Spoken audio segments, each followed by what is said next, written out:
Hi, everyone. Welcome to CalMatters and our latest edition of Getting Through Coronavirus Explained. My name is Vanessa Richardson. I am the Director of Events for CalMatters. Just a little bit about us. We're a nonprofit, nonpartisan newsroom in Sacramento, and we're committed to explaining California policy and politics and how they impact the people who live here. And because the coronavirus pandemic is seriously impacting the state's policy, politics, and the people who live here, we've been doing this series of virtual events in which we have our team of CalMatters reporters talk with California policymakers and professionals who are tasked with getting us through the shutdown. And help for our Getting Through Coronavirus Explained events comes from Southern California Gas Company, better known as SoCal Gas, based in Los Angeles. So thank you for your support. Our previous events that we have been doing since the shutdown began have focused on topics like what help is being offered to homeowners, renters, and the unhoused right now, how teachers, parents, and students are handling homeschooling and online education and what they should expect for the next school year, and how people can keep their mental health strong and steady during these tough times. All these events live here on our YouTube page. For this event, your CalMatters host will be Manuela Tobias. She is a reporter for the Fresno Bee. She's also a contributor to California Divide. That's our statewide media collaboration with newspapers, including the Fresno Bee, to raise awareness about poverty and income inequality through in-depth journalism and community outreach.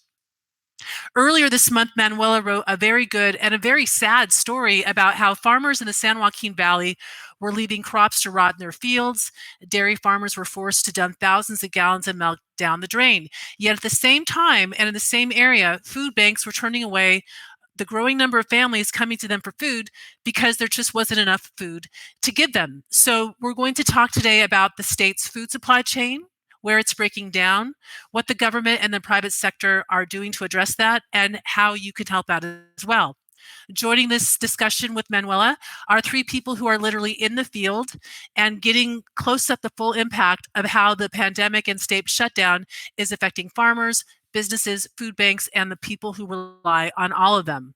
We want you to be part of this conversation as well. Please submit your questions by typing them into the chat box on the right-hand side of the YouTube screen. And Manuela will ask a mix of your questions along with hers. Turn it over to her. I just want to remind you, if you haven't already, to support your local newspaper as well as our statewide coverage of the shutdown during this COVID-19 pandemic.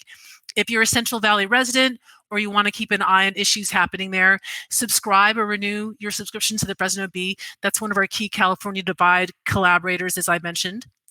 For a rundown of daily news happening around the state, sign up for our newsletter. It's called What Matters. It comes into your inbox every morning.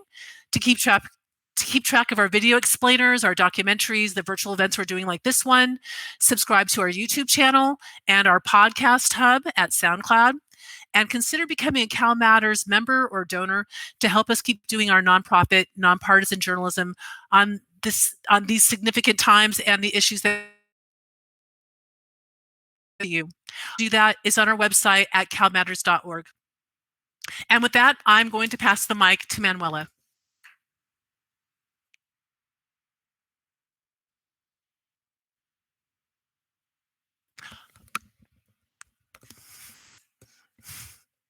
Sorry about that. Hi, everyone. So nice to be here.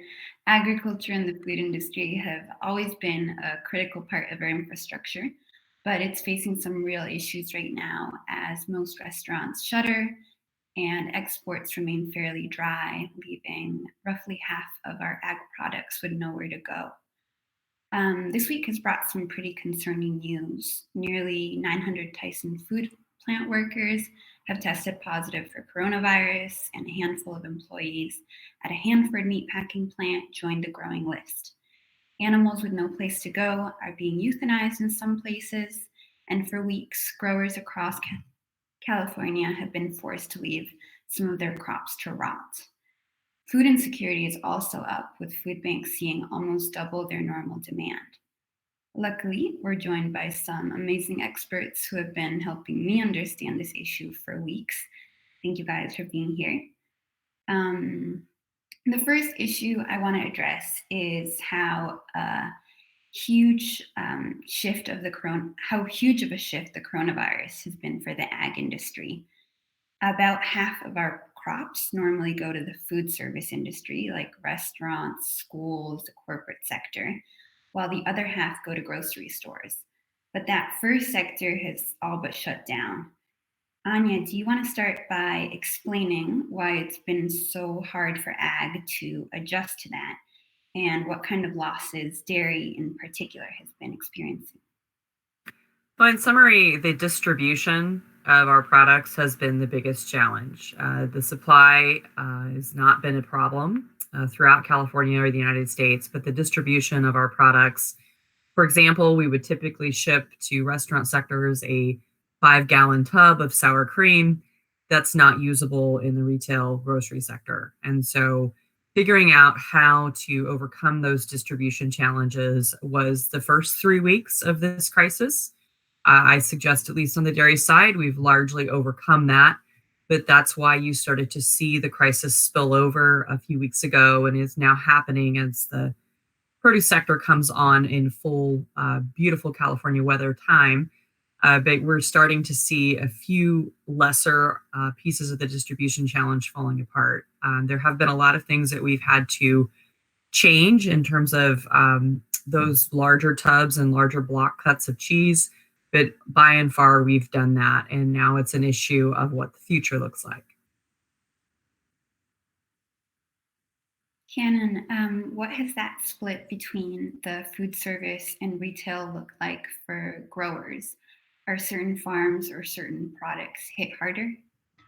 Yeah, it's a good question. I think every crop, from what I've seen, is being affected slightly differently, and what we see at one point could be different in a 2-week, 10-day period. So it's very, very fluid right now. I think highlighting the fact that we just have such an on-demand food system. I think people just aren't thinking about the fact that we're all eating roughly the same amount, of course, but we're just not getting it from the traditional places. So if you just think about all the restaurants that you could walk into and say, I want a salad, or I want a glass of milk, or I want, so all those people have that stocked and in demand. And so to have that shut down, yes, people are still eating, but it's just a major disruption in that product not being again in that kind of on-demand format that we've just all come to expect. So individually we're seeing crops like tomatoes. A lot of the fresh tomatoes that we grow would go to Subways or other restaurants to be ready for sliced sandwiches and things like that. So our partners in that business are very nervous. We're planting watermelons right now that we don't know in 80 days or 100 days. We have no idea. Some of the things we're putting in the ground, we just don't know. We're fortunate to have some products are contracted, and so we feel like we have some stability. But we're price exposed on a number of other things, and so again, it's a very tenuous situation. Farmers, I think, already are exposed to a lot of risk. I mean, a lot of ways we don't have price security in a lot of the times, but we have like a rough idea just in a general range of what prices might be. And now that range has been pretty much completely upended, and just this additional amount of insecurity is is very troubling. And as an essential industry, we're trying to do our best to keep moving forward. We're continuing to pay our workers. We're protecting them with all the requirements to make sure that they're safe and healthy. But again, we just really don't know, kind of on our product side, what the market's going to look like. And we're fortunately not fortunately, unfortunately, we're not harvesting anything or walking over any fields today. But I know neighbors and friends that are south of us who've been growing lettuce and other things have had to abandon those fields already. And I know in other parts of the country that's been happening quite a bit. So we're just kind of holding on and keeping the faith. And we know people do have to eat, but again, it's been a massive disruption. Yeah, a question along those lines for both of you. We've seen growing cases of coronavirus at meat packing plants specifically this week. And the president has announced plans to keep those plants open. Are essential workers in the ag industry already taking a hit in coronavirus cases? And is that affecting the supply chain? Could there be some sort of breakdown down the line? Cannon, do you want me to go first? Yes, go ahead. Okay. I think that with respect to JBS and Tyson, which are predominantly located in the Sioux Falls, Upper Midwest area, I struggle with the request to force a plant to stay open when workers have health concerns and issues. That's not there's nothing like that that's that dramatic in the Valley. But in terms of the packing plants, there is a proximity issue. And so we've had to kind of slow those shifts down so that basically it means that less product is being processed because we have to adhere to social distancing, and we should. But keeping our employees feeling safe coming to work is priority number one. If they aren't feeling protected, that's a huge crisis down the line, as you're starting to see in those upper Midwestern meat packing houses. So you can expect to see a bit of a bottleneck occurring, and all dairy cows become beef. So we're intensely watching the situation with concern. I know our cow-calf guys are all a little concerned about it. They're holding back a lot of typical market steers right now in anticipation of a bottleneck at the processing side. But we have to make sure that our employees feel safe and are safe. And it's been a real challenge on the ag side to get PPE equipment. This is an ongoing issue. Secretary Ross and the governor are working very hard to try to address that, but we are competing with healthcare sector PPE needs, and we're making do. But it has been a tremendous and continues to be an ongoing challenge. And for our farm, I mean, I'll speak just personally. First of all, I mean, I think our folks, our immediate concern when we talked about health of our people was, not only the physical health that we think about, that they can come out and work safely, but the disruption that this has caused. A lot of these folks that are working on the farm have to have dual sources of income. So if their significant other gets laid off, and then they had childcare thrown on top of that. So just immediately there was an impact. So we're talking about food supply here right now, but we're also talking about human beings that have other healthy minds and financial status and all those things. So I mean that's been definitely challenged, and we've been working hard to make sure our folks have the support, and then also just have the methods in place to stay safe. Get the right information of how to stay safe and healthy at home, how to stay safe and healthy, here on the job, give the proper protective equipment.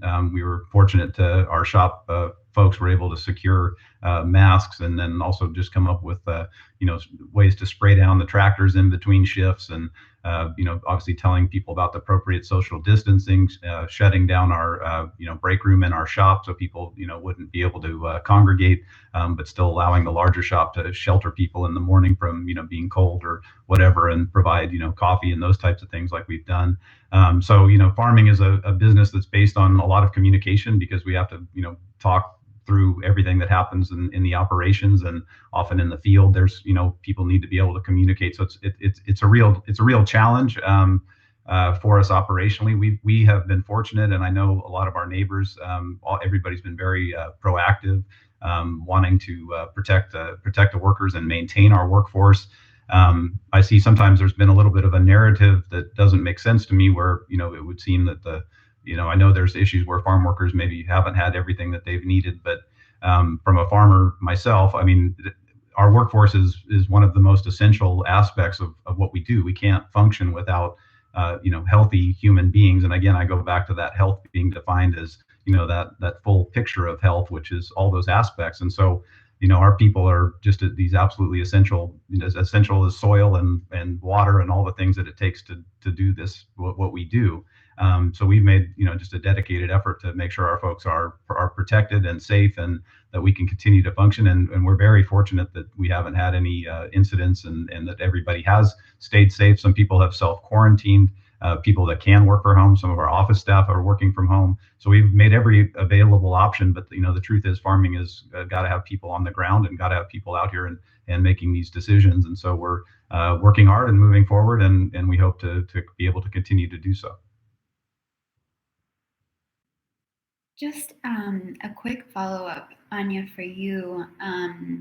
We've talked before about the what the shutting down of these plants could mean for the livestock. Could you go a little bit into how hard it might be for ranchers to try to keep animals alive when they have a whole supply chain that they've been trying to keep quite differently? Sure. The depopulation issue, which is what I think you're referring to, has not occurred on the beef side yet. The ranchers are really skilled, and dairymen are pretty skilled at either drying their cows off or keeping the steers a little longer. The processing facilities aren't quite so weight sensitive on the cattle side. There are other issues with the finishing cuts that I won't bore you with, but on the swine and the chicken side, the depopulation issue, particularly in the Midwest, and with the shutdown of the Smithfield swine plant, that's a disaster. Those market hogs cannot be processed over a certain weight because they can't physically be lifted. So this is something that these farmers are looking at a complete and utter loss, and to continue to hold on and try to process without a guarantee. The processor needs to make sure he can cover his energy bills, his labor costs. This is where you start to see the problem be really compounded. And we weren't looking at a food supply problem a few weeks ago. This is something we're monitoring because, as I think it was started out, the juxtaposition of what's happening potentially in the food waste side compared to the food need and the speed at which hunger is working right now has been very difficult for the public and for the farming side to comprehend.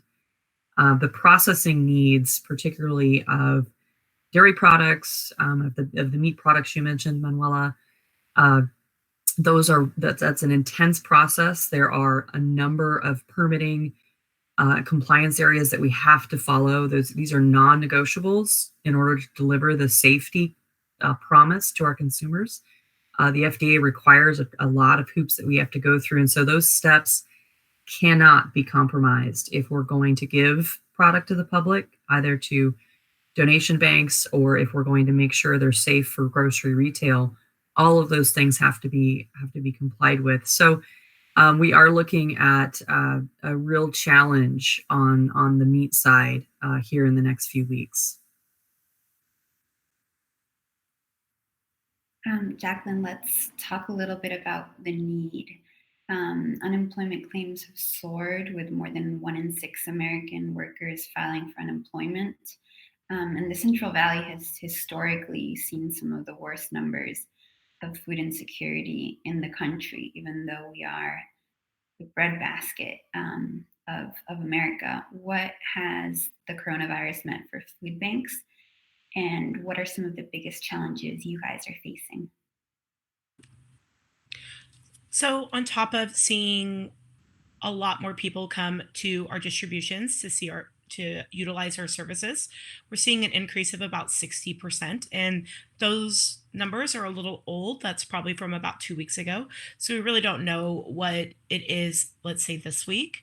Our website we have a food finder app on there, and that has been utilized 500% more than it did a month ago. So we know that there's definitely a need there, and we're trying to reach everybody. We're running into the same issues that a lot of others are having, and that is we're seeing very long lead times on specifically shelf stable product. So if I was able to get canned green beans, let's say, within a week before, I'm now looking at 4 to 6 weeks. And generally speaking, add another 2 weeks onto that. We've been seeing that a lot. Our loads are coming in and they only have maybe half of what we've ordered as opposed to the full truckload. So just some retail shortages obviously need to go to retail first. And then food banks are a little bit of the afterthought. And we've never had to, as a network in general, we've never had to purchase so much because of a pandemic like this. The Central California Food Bank, we are extremely lucky. We have fantastic agricultural partners. So even when I am struggling with getting shelf-stable product in, I'm able to still feed people by making sure that they get fresh produce, which is by far our biggest donations that we get that we're able to serve. So we've been blessed with working with our partners and just making sure that food is going out to as many people as possible. And obviously, it's still not enough, but we run into cold storage space, distribution channels. Our trucks have a limit on them too. So there's just a lot of different things that we didn't see before that just puts stress on our distribution model. But very thankful that we are able to offer these services to those who have never utilized us before and never had to, never even thought they would need us. And being able to be there in this time of a crisis has been truly a blessing, just to work all the way through and make sure that everybody is getting what they need. We've talked as well about volunteers. Social distancing has impacts on everyone's industry, and particularly for volunteers who are being told to stay home. What have your numbers been looking like, and what kind of impact has that had on your ability to get food out to families? So we are really lucky. We have seen a little bit of a dip in volunteers, but mostly that was self-placed because we know how many we can fit into our building. There are a lot of parents who have children who are in high school or even junior high who know that they need to be doing something productive during the day. So they're having them come in. We're maintaining 6 feet of social distancing. They're given gloves, they're given masks.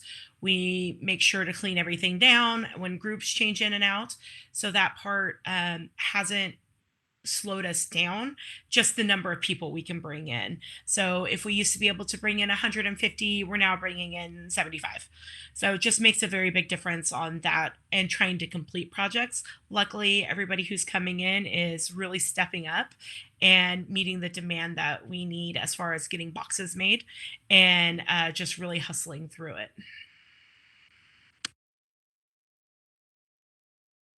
Let's talk about a little bit the losses for farmers and ranchers.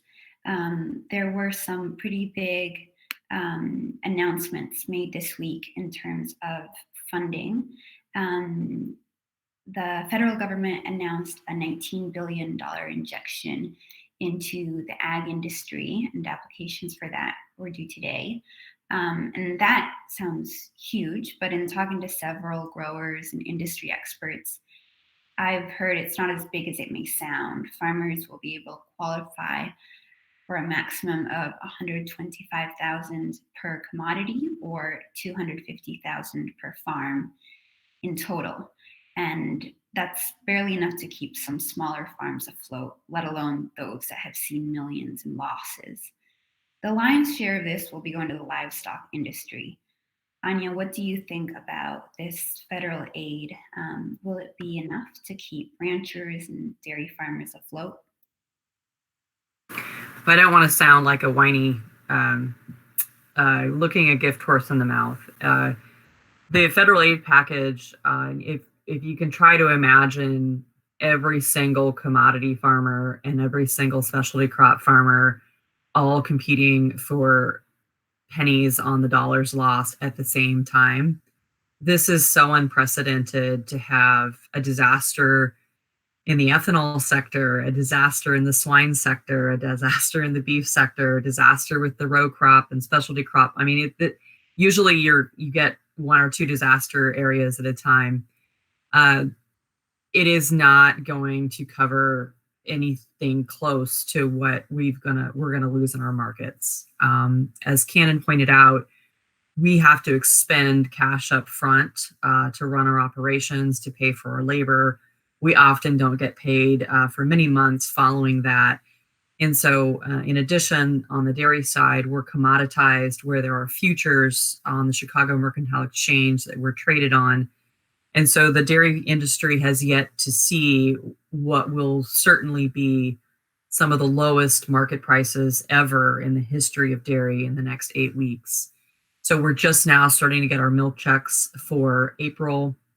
And then that process will continue. And so more and more farms will be declaring bankruptcy, which is why the figure of $125,000 per commodity or $250 for two, most of these guys have expended tens of millions, depending on how large your farm is already, for their projections this year. So this is going to be really challenging as we have to maintain our payroll, which is our obligation to our employees. We've made promises to those guys. And so there are other cuts that will have to be made in the next few weeks to make sure that we don't go into a situation with the banks. So we're hoping that there is a different conversation. I will say from California's perspective, being the largest ag state in the union, we are not getting proportionally assisted here in this disaster. Cannon, would you like to weigh in about what kind of impact this has had on your own farm and some of your neighbors here in the Valley? Yeah, sure. I think, to the funding question, I agree. Anya makes a great point. I mean, you don't not appreciate that people are trying to do things, but I think the people don't really understand the magnitude of what it takes to produce the amounts of food and meat and just the dollar amounts that growers put on the line. So while 125 or 250,000, that is a lot of money.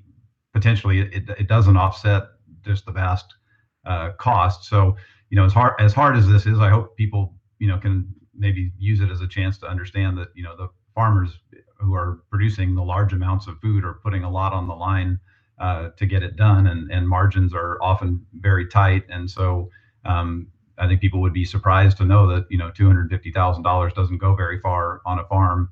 When even like a single tractor that we buy is $600,000 plus, and putting transplants in a greenhouse just even before we get into a field, we've got hundreds of thousands of dollars just invested in planting 100 acres of tomatoes or water. It's already so there's just a lot to think about. And then there's also certain caps that are put on what types of farms can get funding.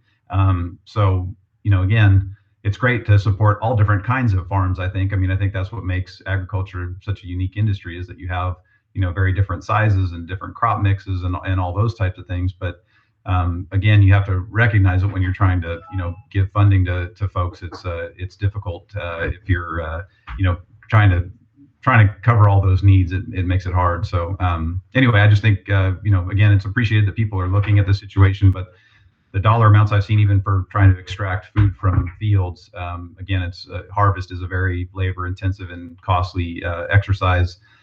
So a couple of $1 million isn't something that anybody should not be appreciative of, but it is not going to ultimately supply all the needs, because it just is so expensive to hand harvest a lot of the crops that we grow, especially in California, where we have a very high minimum wage and we're not exempt from paying our workers overtime. So again, it's just part of the larger conversation. But again, support is something that's great. We as farmers want markets versus support, but right now the market is crippled, and so we need to find ways to try to bridge the gaps, because we don't want to see the massive potential bankruptcies and other issues that we're facing with a lot of different companies. So it's an issue that deserves a really thoughtful kind of response to, but encouraging to see people trying, but I just don't feel like it's enough. I wanted to add on to Cannon's statement. It can't be overstated enough that he's pointing out that we have a disaster.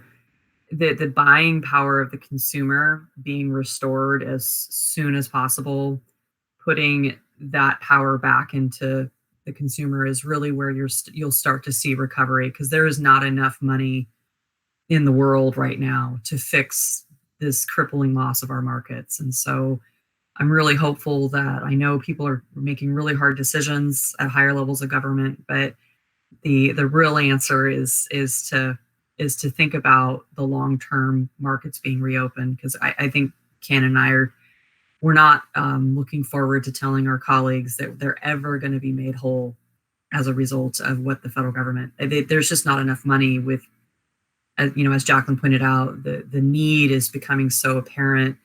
The unemployment piece of it is so apparent. But as soon as we can restore buying power at the consumer level, the better. Jacqueline, some of this money is going towards feeding hungry families. $3 billion of that $19 billion federal piece. And then on Wednesday, the governor announced a $3.6 million program to help food banks in California get some of that excess produce to families who need it. Could you talk a little bit about what these programs mean and whether they are going to fill your clients' needs? So the federal program is called Farm to Families. It's more like a truck to trunk. So the idea behind it was to get food service industry and their drivers working again, and they have trucks that are stationary that would allow them to actually drop off at our distribution. The RFP came out a week ago. The information coming out, it was a lot of information. The running joke with all of us is it's like trying to drink water out of Niagara Falls at the bottom of the fall.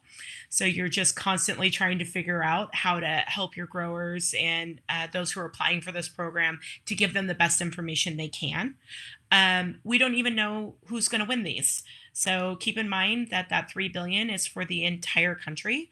So it could be going towards densely populated areas. So we'll know in about a week if we're the beneficiary of it and what local companies are the beneficiary of it.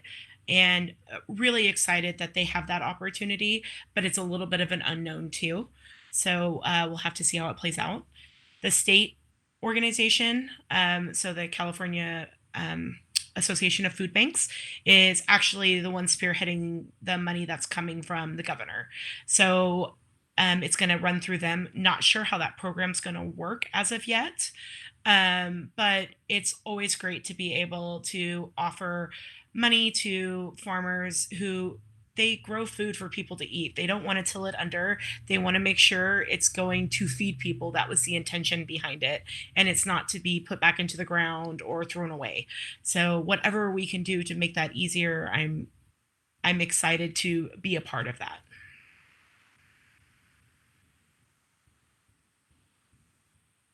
Definitely. When it comes to, we have this surplus on one side, of product that doesn't really have the market that it once did, and this growing need on behalf of families. Could you, Anya and Ken, talk a little bit about the difficulty in just getting your excess product to a food bank? What are some of the cost issues associated with that seemingly simple donation? Well, I guess I'll start. I think that dairy products have to be processed. That's the biggest challenge in getting them from the farm to the food bank. And a few weeks ago, it was near impossible because the processors who react to market signals, supply and demand, there was such an enigma around where the demand was and where the supply needed to go. And unfortunately, you saw and read reports about that spilling over into some farmers having to dump milk. And that didn't go on for very long because the processors made rapid adjustments. But I started off by mentioning the example of the 5-gallon tub of sour cream or a 25-pound bag of shredded cheese. Those would traditionally go towards the restaurant sector. And so even at the food bank level, trying to figure out how we can produce smaller portions for family consumption has been a huge challenge. And when you think about the school lunch program and milk being bottled into those small chugs that are passed out with school meals, bottling that now for gallon jugs for the grocery store or food bank level distribution, you're talking about shifting the weight of hundreds of dairy farms onto maybe one processor who, maybe that processor was really good at processing milk for Rayleigh's or Bel Air. They physically can't take that much milk at a time. Our processors have done a phenomenal job of balancing the milk. There is a lot of milk now that's being shifted to unique places that never would have seen homes, but they've really coordinated and done a good job. But those are some examples as to why you see the food waste piece of it spilling over. And I am very proud today to say that there is a steady stream of donations coming out towards California Association of Food Banks. We did a partnership recently with Wells Fargo, who took a lot of aged cheese and gave it to the Redwood Empire Food Banks and San Francisco Food Banks. These are really examples of excellent private partnerships, and that Governor Newsom's in his announcement this week really will lift up. And so I think that, I don't know if we're to the point where we want to talk about long-term solutions. I can cover that in just a minute, but the short-term problems are that manufacturing and producing safe food has to be done the same way for food banks as it would for our normal distribution pathways. So we didn't want to leave any of those steps out. Legally, we can't, but there's also a promise to consumers to have a product at the end of the day that they can use. And I would just hope people understand that, as a producer, and I think this applies to whether you're dairy or beef or vegetables or whatever it is. I mean, there's nothing more just disheartening than to have to abandon a crop. So, I mean, it's something that we, never want to do. And it's heartbreaking to nurture something from a seed to a final product or whatever your industry is. But for me, it's, creating, transforming water into food for people. And it takes time and care and energy. And, to have the economics not justify getting it out of the field is just devastating from a farm standpoint. And it's even more devastating when we know that, people are wanting the product somehow, but, whether they can't afford it or whatever it is. But it's a tragedy. But I think from a grower's standpoint, we do get to a point where, if the economics aren't there, the harvest is so costly on some of the products that we grow. I mean, we've already lost the money and the opportunity. The last thing we can do is then pay another amount to go deeper into the hole. So, I mean, there's just, the harvest piece is just this final piece that we have to do a calculation as if it makes sense or not. And so, again, but our motivation is to grow the products and get it to everybody. And that's kind of why do what we do every day. And it's part of that just inherent value that we feel of why we keep going through, these challenging times is because we're here to provide that kind of service and stability. But, we've been working prior to this, COVID issue with trying to find those solutions. And, it does boil down to funding. I've gotten a lot of emails. I was part of a few media pieces that talked about, farmers walking over things. And even though we weren't walking over them, I guess people read that, maybe it had to do something with us, or they found our website. And so I did get some emails saying, why are you doing this? And, can't you either just let people come out and get it, or can't you do, so I think people just don't understand too, the liability of us trying to let somebody come onto our farm who isn't trained or who hasn't, followed the protocols and food safety. I mean, it's just such a complicated thing. We just can't allow, people to just randomly show up, or even if it's, trying to put together a program is very difficult. But, again, we can generally find crews of people to come do the harvest, but we need the financial piece to just cover that cost. We don't need to make money on it. We just need some way to get it out of the field without it costing us so much. So, I mean, those are the types of solutions that we need to figure out. I think a lot of the food waste problems are solvable, whether in crisis or not in crisis. Again, we've had a long history of our farm working with academic institutions, with World Wildlife Fund. I mean, we're doing a bunch of different projects to try to figure this out. So again, our goal is to get it to the people, and we know how important food is, and food security for a lot of folks is something that crisis or no is something that's a real issue. So we're committed to solving it, but it's going to take directed dollars, and often it's going to take quite a bit of funding to make it work. But we work with our local food banks constantly. Every year we're making donations. There are some taxable benefits to doing donations. I mean, so there are some initial steps there in place that can help growers make those decisions, but ultimately, it's just, there's just not enough there to help us get a lot of the product out of the field. I will add that Canna did an excellent job summarizing some of the details, and this is more of a conversation for consideration in the future. The consolidation of our food system does not lend itself to humanitarian need. And we're seeing that more and more and more, as you pointed out, with some of the meat crises, some of the processing, and there are good economic reasons. There have been a lot of additional burdens that the smaller family farm just can't overcome, particularly in California. And so what you see as a result of that is a mass consolidation across the United States of farms. You also see a higher number of sellouts and a higher number of foreign ownership in there. And this is leading to a broader discussion in the ag industry about long-term food insecurity, because the economics become so much to overcome. You cannot address your local humanitarian crisis on a community by community basis with any speed. And so I look forward to having some of those more, what can we do about this if there are going to be pandemic scares on average once every decade, which is what the Harvard School of Medicine is saying. We really need to think about this as a strategy for feeding people.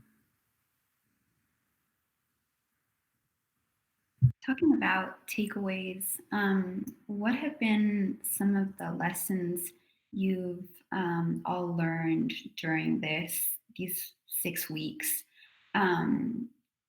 about kind of our broader system and some of the ways that it's really not working, and perhaps some of the ways that we can already start addressing those and taking the issues from the coronavirus and extending them as we exit this crisis, whenever that may be. Anyone, feel free to start. Well, I'm sorry, I feel like I'm dominating. Cannon, you want to go first, or you want me to? Okay.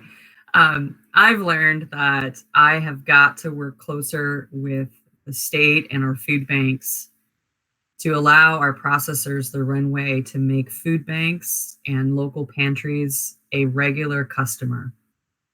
We cannot keep treating this like an ethereal crisis that we just can't, because moving the product to food banks or local pantries was so, and continues to be, very challenging, partly because of the economic barriers. And to Cannon's point earlier, there are many incentives and tax credits. And if our processors would look at the long term here, again, working with their dairy farmers, of treating the food banks and pantries as customers regularly, every week, every month, every year, there would be a much faster way to direct product, and it basically would clear the runway, where we wouldn't have to be so focused on paying for the processing at that moment.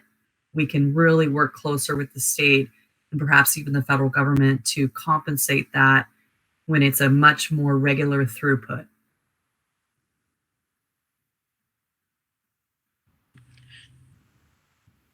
To echo everybody else's, obviously there are a lot of food challenges to getting the food out of the field and into the hands of those that need it. Monetary on the farmer's end, but also monetary on our end. We're a nonprofit. We have a very minimal amount of money that we have to spend throughout the year. So it makes it very difficult as far as, paying for product to come in, because that also has to pay for our overhead and our staff and our employees and, the lights and our coolers and our trucks and blah, blah, blah, blah, blah, blah. So we totally feel exactly what the farmers feel during this. And if the state could come in and help us make that connection, even during pandemics or just during the regular season, to come in and just allow us to work better together so that nobody's out anything, that would be fantastic. As far as milk goes, processing is a challenge because not only are you processing it, but then it has to be.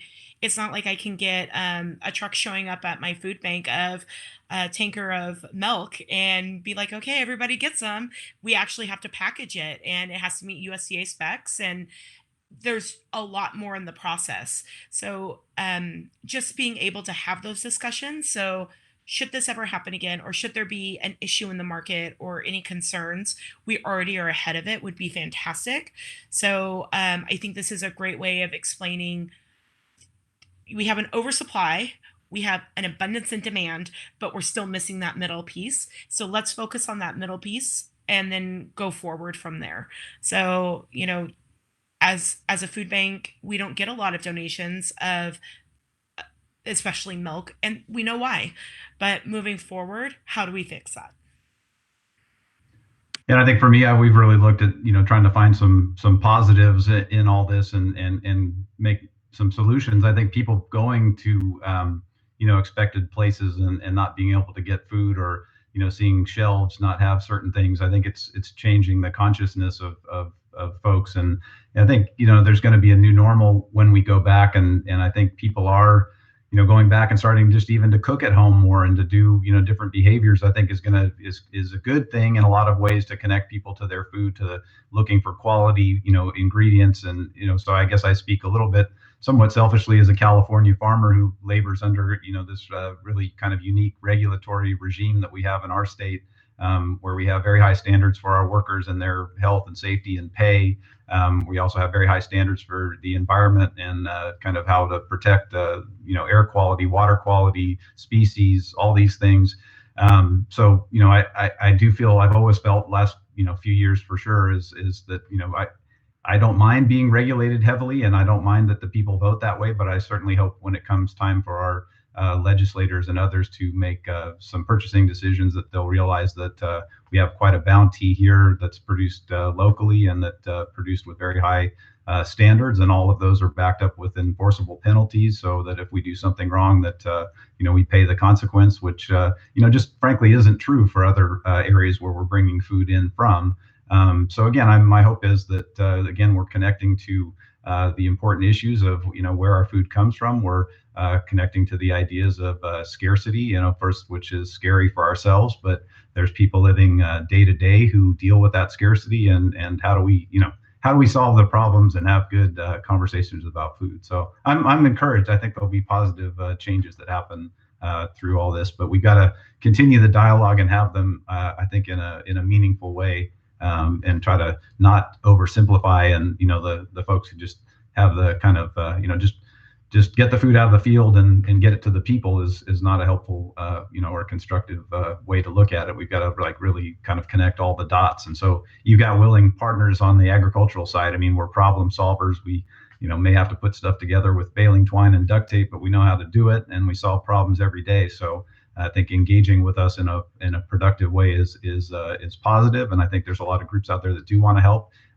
Ultimately, it does take money, and I think people just need to realize that our farmers and ranchers do a lot on the ground and take a lot of risk every day. And so, again, we can come up with solutions. We can produce enough food. We should be able to feed everybody. I think everybody has the right to locally produced healthy food and nutritious food. And again, it's just a lot to think about, but again, sometimes these things you want to, nothing like a crisis to kind of get solutions and come up with, you don't want to waste it, they always say. So anyway, I'm hopeful we can come up with some good solutions.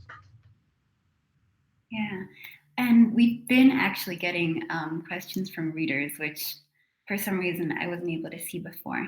But one of the things that they've been asking about is, what do things look like for consumers? Are some of these losses on the farm side going to be passed on to the consumer, are prices going to go up, especially for meat, since that's sort of the immediate question on people's minds? I'll start. The short answer is no.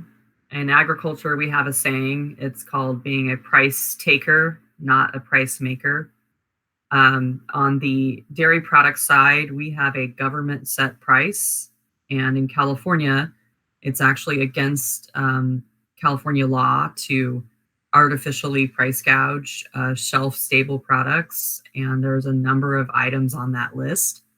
So the consumer in many ways in California is protected from a lot of that. You will see retailers at the grocery store they do have flexibility in how they set prices to some extent, but they can't.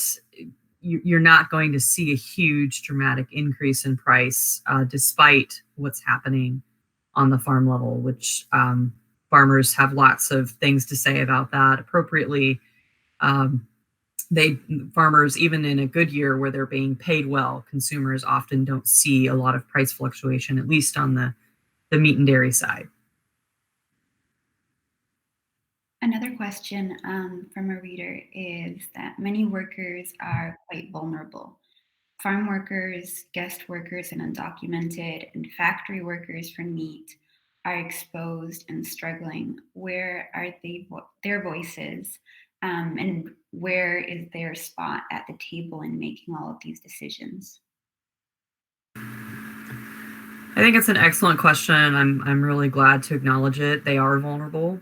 There are many benefits that they are not able to access, which is bullshit.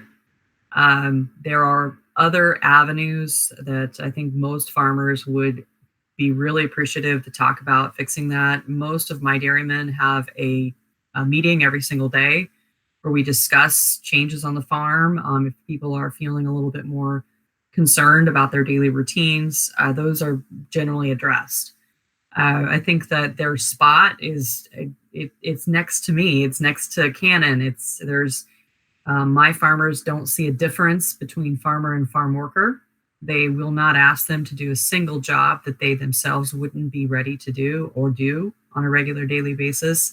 And they're usually out there with the guys milking the cows. So I think that we're all in this essential workforce together. And if, as fears continue, we have a wonderful labor protections in California that, really afford a lot more, I think, security to workers in California than in the rest of the United States. But like I mentioned, on the meat packing side, they are reducing shifts. They are adhering to a tremendous amount of additional social distancing that perhaps a few months ago they weren't doing. And so again, those workers are all being paid as they were. We're just processing less product. And I can echo a lot of Anya's points, but I can only speak for my family's farm and the family farms around us. All the growers that I know value their people to a very high extent, and just understand that we absolutely can't function as a farm without these people who work again side by side with us to make everything happen every day. So if there are bad examples out there, they need to be highlighted. The companies that engage in poor practices need to be called out and need to be definitely held to high account if that's happening. Again, it's something that makes no intuitive sense to me that anybody would jeopardize these human beings who are just such a core part of what we do. And again, I think we just want to make sure folks have protections. And again, they're one of our most valuable resources, and we do as much to support them in the field as we do off. We have programs for scholarships for their kids and for educational supplies we provide, and we just are constantly trying to do whatever we can to have a healthy and happy workforce, just because that helps our farm and it's the right thing to do. And again, there's a lot of protections here in California. I do think there are not very effective labor representation groups that are here. They don't generally engage very well with the growers, and they don't represent a very large part of the farm labor force that's out there, but they have a disproportionately large voice in the conversation a lot of the times. And so, again, there's a lot of sometimes what I would see as some misinformation out there about how things really are going on the farms. But again, I can only speak from my perspective, and our people. We have legacy people and second and third generation folks that have worked for us, and the folks that taught me how to irrigate when I was a teenager are still here working with me. So, I'm proud of the story that we have. We have a lot of times when we've had third party, certifications for different crops that we grow where they want to talk to our workforce without any of the management present. We have, no problem with any of those things. Our people are well taken care of. And again, like I said, I think the companies that don't do the right thing need to be held to account. And you also need to think that when you're buying something from other countries and other places that there's really no levels of standards or checks and balances for a lot of folks where you're supporting agriculture in different regions where there really isn't any way to have any kind of check on what's happening to workers. So again, it's part of the large conversation, but California does have quite a number of safeguards for people, and maybe it's not perfect, but I feel like we're really far ahead and we're doing a good job. The last question from a reader is, how can we help?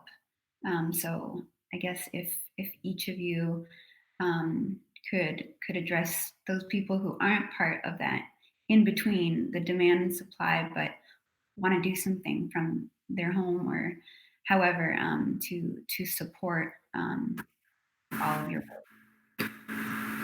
I'm so happy to say that you can have two things. You can have a locally grown, safe food supply and adhere to the highest labor and environmental standards in the world. You can have that as Californians. So to Cannon's point earlier, buy California, buy local, buy real California milk. You're almost guaranteeing, at least on the dairy side, that you're getting a dairy product that was raised and grown and farmed within 50 miles of where you're buying it. And on the farmers market side, that's local, and there's a tremendous amount of interest there. So you can have that. My request, how can we help? Buy California products. And I would echo exactly that, and I would also say, do find ways to support your local food banks. I think that's important. Even a few dollar donations can be very helpful. If you can't donate food, help donate to programs where we can get the food out of our farms, and support your legislators who are coming up with the ideas to help fund some of these. Hopefully dig into farm economics maybe a little bit if you question amounts that are needed, but the numbers are true. The costs and the margins are tight a lot of times, and it's a lot of risk and capital intensive business. But again, with support, we can really help fix a lot of the food waste issues that are out there, and it's something that we all deserve to spend some time on, I think.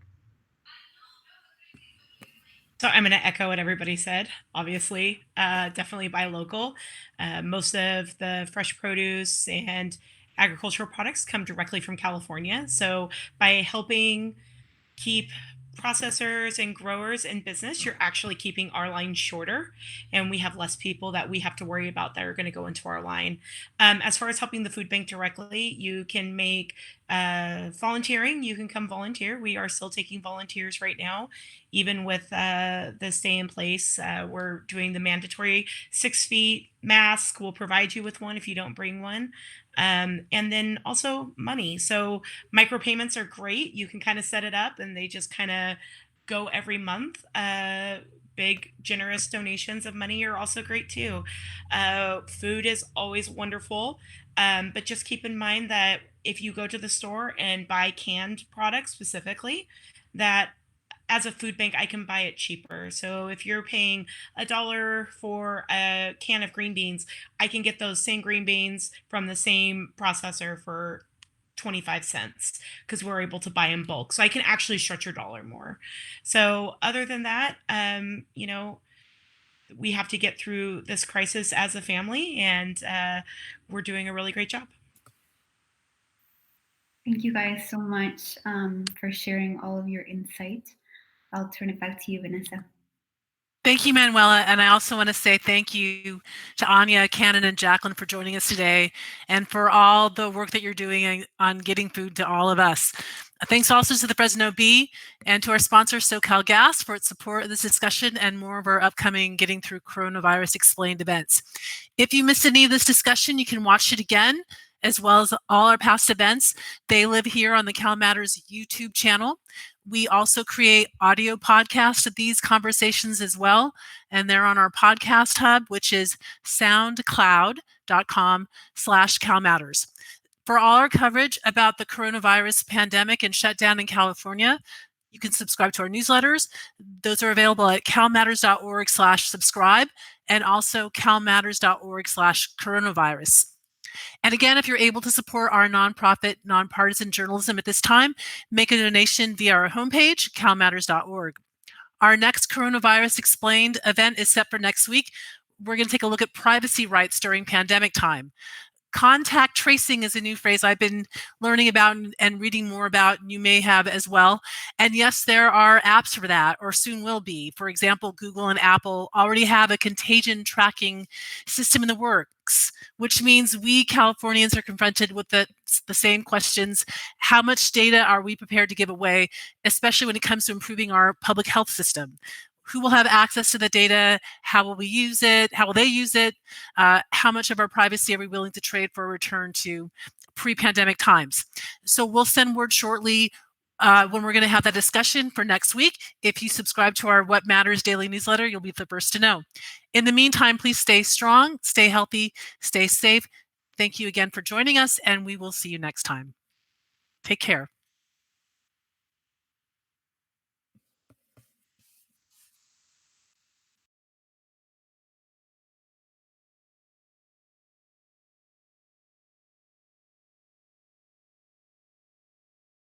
Subscribe to our What Matters daily newsletter, you'll be the first to know. In the meantime, please stay strong, stay healthy, stay safe. Thank you again for joining us, and we will see you next time. Take care.